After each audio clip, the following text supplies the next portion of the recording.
A song we all know and love, the story behind Babe by Styx, coming up on Rock Music History Lesson.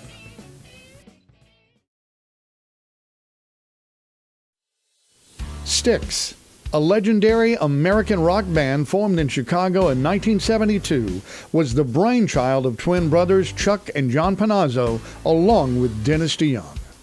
Their unique blend of progressive rock, power ballads, and arena rock anthems has left an indelible mark on the music landscape. Styx's journey to stardom, from their humble beginnings on the south side of the Windy City, is a testament to their musical prowess and unwavering determination. Over 5 decades, the band has crafted a sound that seamlessly merges intricate musical arrangements with poetic lyrics, resulting in a string of chart-topping hits and multi-platinum albums.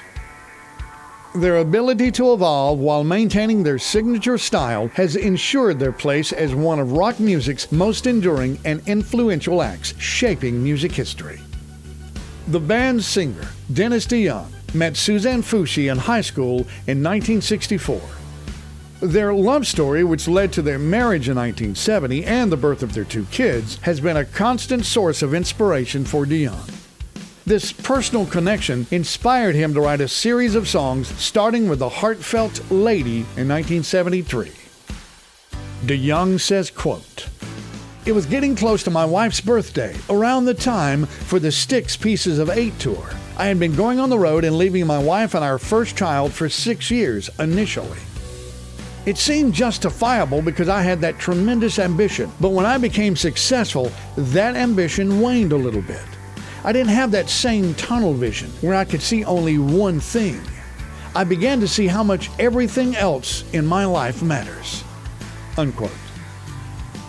DeYoung tells Behind the Vinyl that he wanted to give her a gift instead of buying jewelry. He calls up John and Chuck Panozzo, the bass player and the drummer in Styx. The guitar players were on vacation. He told them he had a song he wanted to record a demo of and give it to his wife on reel-to-reel tape. They show up at the studio, and the grand piano is out of tune. The song was written on a grand piano. So instead, they rolled out a Fender Rhodes, which DeYoung had never played before. They rolled the tape, and in the beginning, all that noodling was DeYoung noodling around with no intention of anyone hearing the song besides his wife. He sang all the background harmonies because John and Chuck weren't the singers, but the other guys, the guitar players, James Young and Tommy Shaw, were the singers, but they were on vacation. They finished the song, mixed it, and played it at his wife's birthday on reel-to-reel tape with all the friends and relatives gathering around. DeYoung says, quote, "All the people, friends and relatives said, 'Oh my God, Dennis, that doesn't suck nearly as much as we thought it would.' So I took that as a good sign." DeYoung goes on to say, "Leaving your fam behind is a tough one, man. Babe really captured that feeling of missing your loved ones while you're away.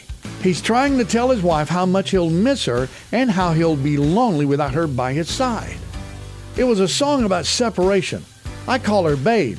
As I found out later, almost every man calls his girl or wife Babe, which I think is part of the tune's universal appeal."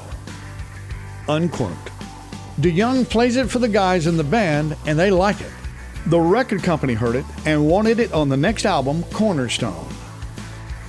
Then what happened is what they call demo poisoning.